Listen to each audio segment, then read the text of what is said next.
and to compile and executing this calculator. For compiling and executing our Java program, we required a path to be set. How to set a path? The path can be set in two ways. The first way is the simple way.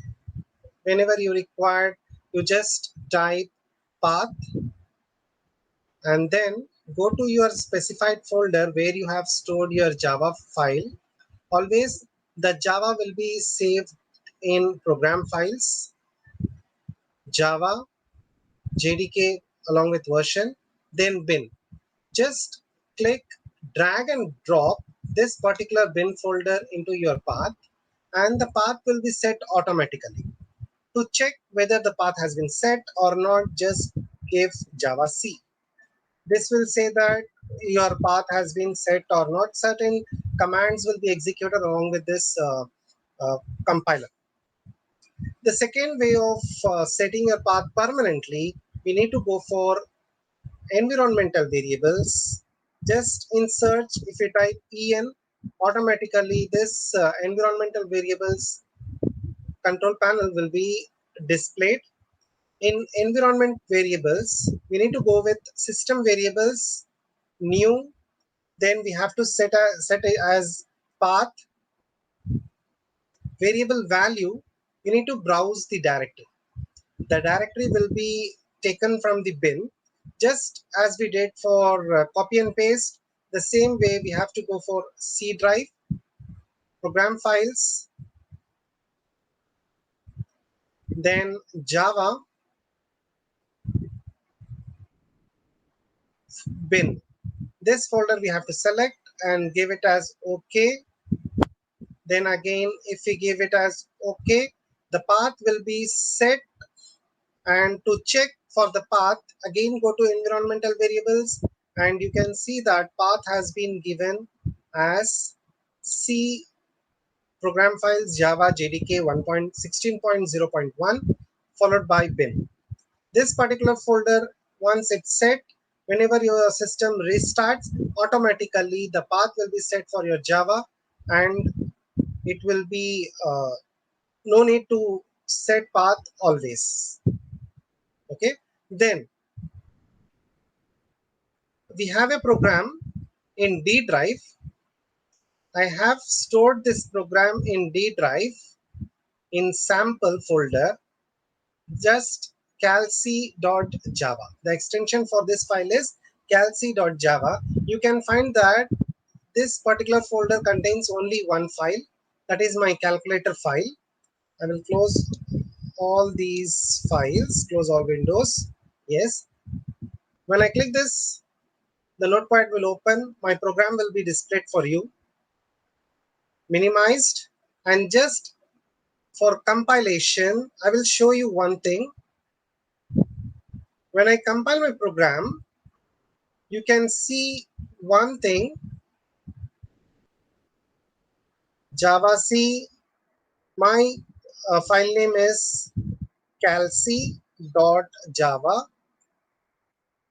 Java is case sensitive, so what you have stored for your class name, the same capital and small letters you have to follow. If I click on, if I give enter, automatically my program has been compiled by the compiler. In the same way, in the background, I got one more file called class file. The type of my file is class file. If you open this class file, you will not be able to understand what this particular file contains. This file is created in a bytecode. This bytecode will be understandable only by the machines. So Java stands for platform independent only because of this particular file. This file will be understandable by the hardware. So whenever you execute your program, the .java file will not be executed. Always .class will be executed. Okay. Then if I execute my program Java followed by, I need to mention my class name. Here, I can mention my class name and file name as different, but it is a good practice to have your main class name and your file name should be same. Otherwise, you can have different class name and different file names as well. When you are having different types of class name and file name, then you have to compile your file through file name, and while executing you have to mention where your main method class is available. That particular class name you have to mention at the time of execution, because programming languages always executes with main methods, whether it is C, C++, Java. All these programming languages will check where the main method is available. From that, the execution will start. Now I have to mention my main method class name. Again, I have mentioned my main method class name similar to my file name. So I have given as capital C class C, cal C.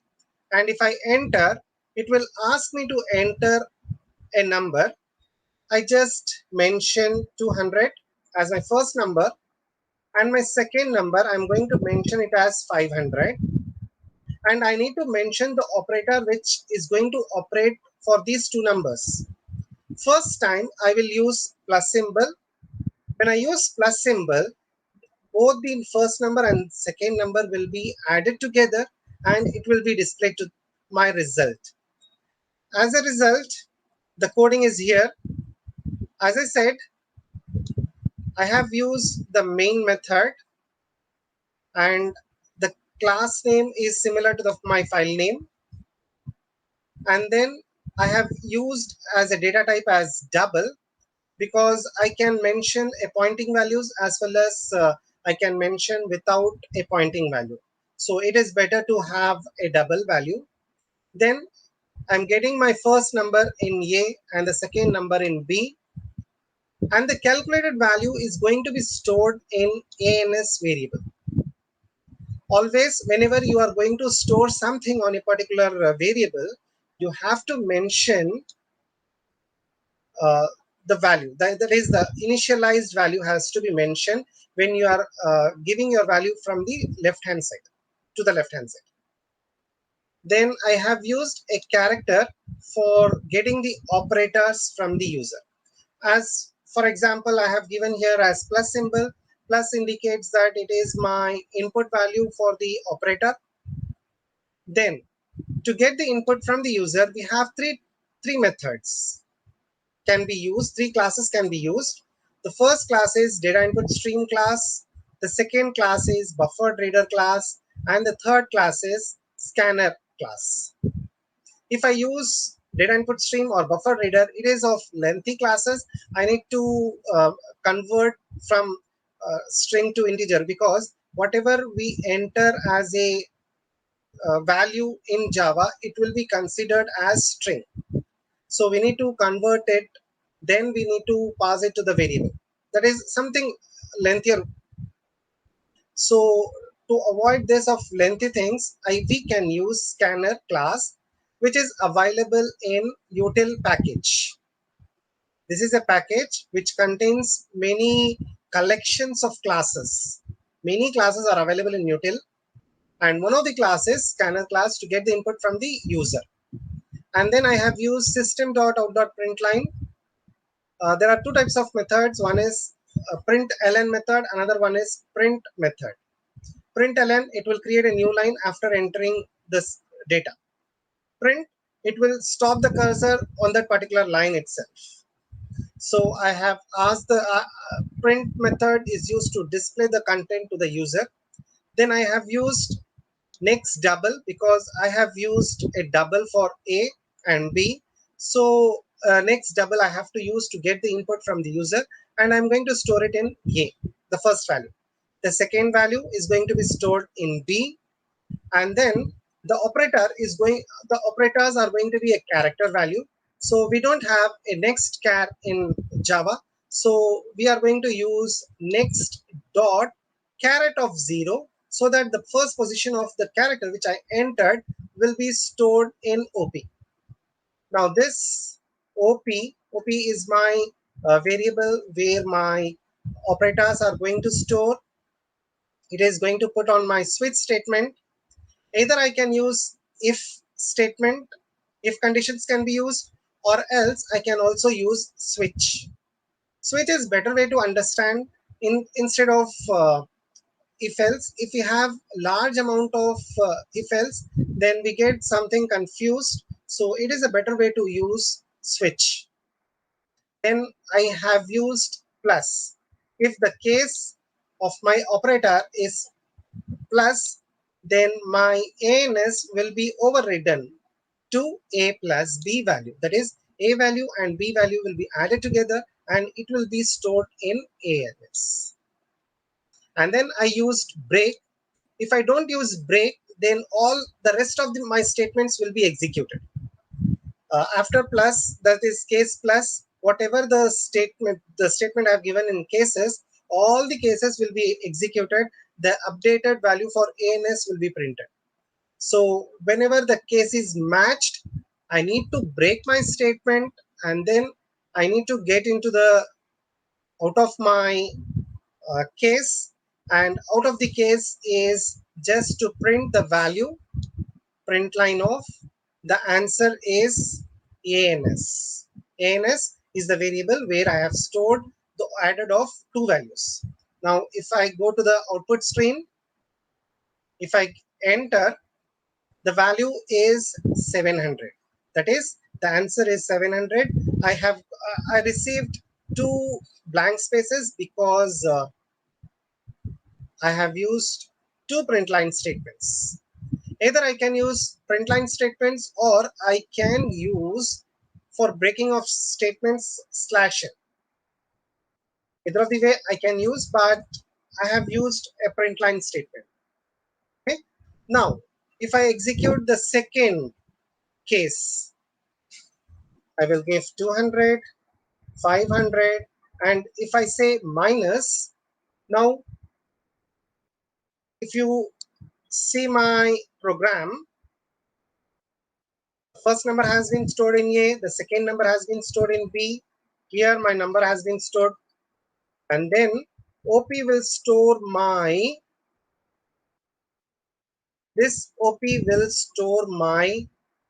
operator, that is minus. Now first time the case will try to match with plus sign. Plus and minus is not matched, so it will not get into this case. Automatically it goes to the second case. The second case says that it is of minus. Minus and minus becomes equals, so my first value and the second value will be calculated based on subtraction, and it will be stored in ANS. Again, the break statement is used to break your switch, and then it comes out of the switch statement and it starts to print the answer as minus 300. Now if I use the third value as asterisk, that is multiplication, then the same way it gets into the plus and asterisk will not be matched, so it gets into this case.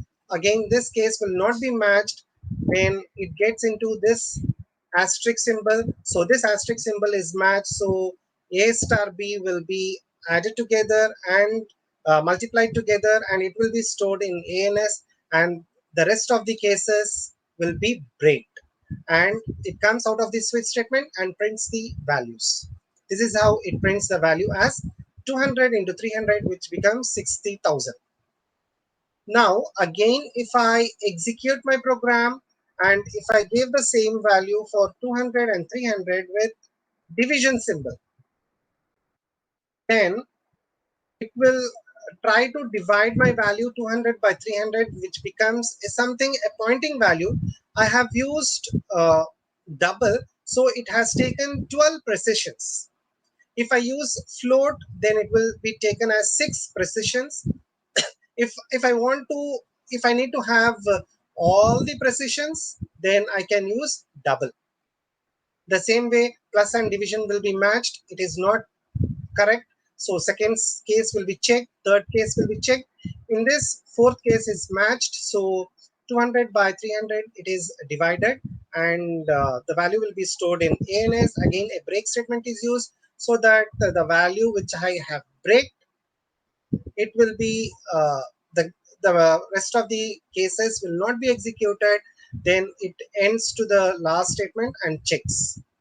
Now, if suppose I give 200, 300 instead of these operators, plus, minus, asterisk, divide, or percentage. If I entered a different operator, let it be less than symbol, then my program should not be end appropriately. It has to say that enter only these characters. Okay, then it will come with a default value of 0.0. Now we have the last as percentage. Now percentage has to be taken in different conditions. The first is, if I execute the same program with first number as 200 and second number as 300, the first value will be of a percentage of b. Now we are going to calculate a's percentage instead of b. So what we have to do is, I will get into my board so that it will be explained you. Whiteboard, I will take my whiteboard.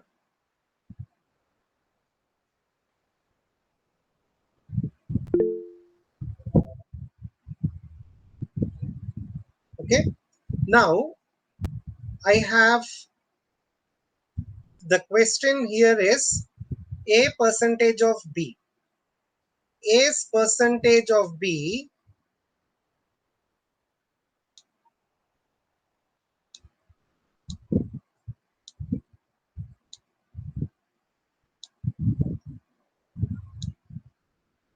A's percentage of b. That means in our case a value is 200. Okay, then b value is, what is our b value? B value is 300. So I will take it as 300. Okay. Now what is this percentage?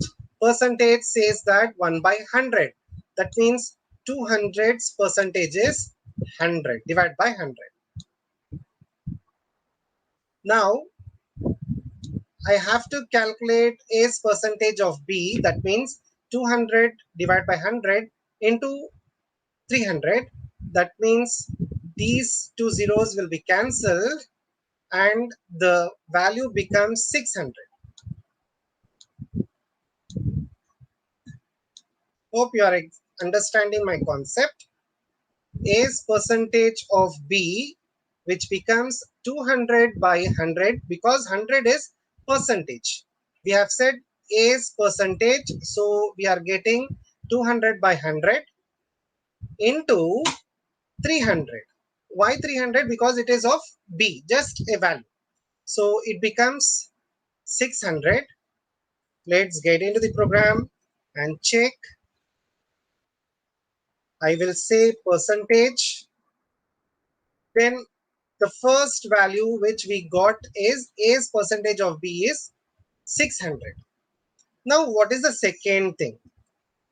Second question is the percentage of B is A. If we want to check the percentage of B is A is something like this. A by B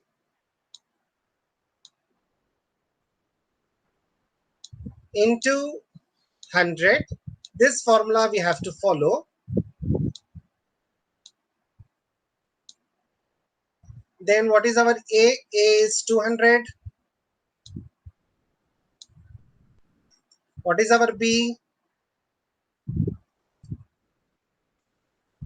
B is 300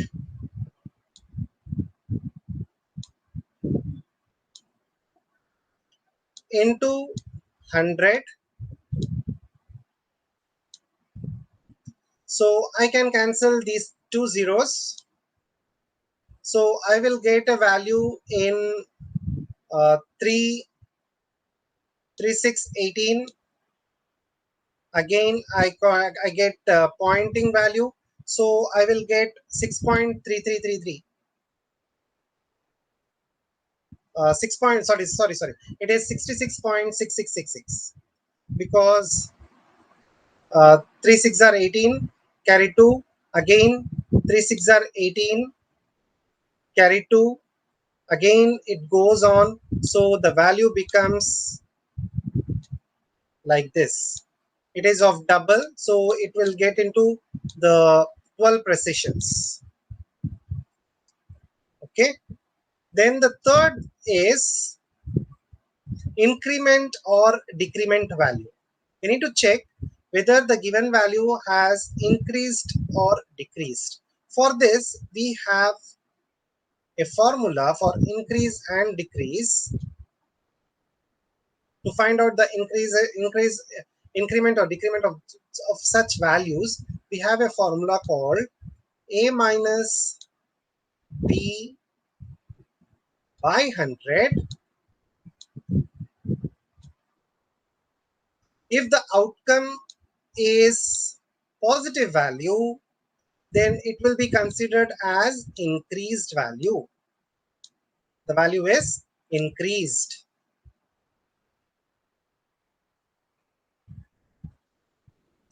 If the value which we get, if it is negative value, then for the negative value we can mention it as decreased value.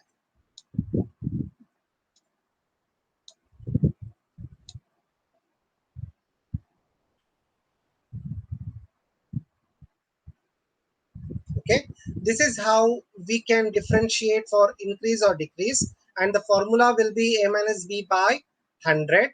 Now here we have 200 minus 300, which becomes 100 by 100. It is minus 1 and 1. Minus 1 will be the decreased value, and plus 1 will be the increased value. If we get into the program, we have written in some different way, because when I get a value of 200 minus 300, it becomes minus 100.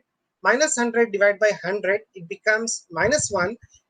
Then I can check whether the increment decrement variable is greater than 0. Then this set of statements can be executed.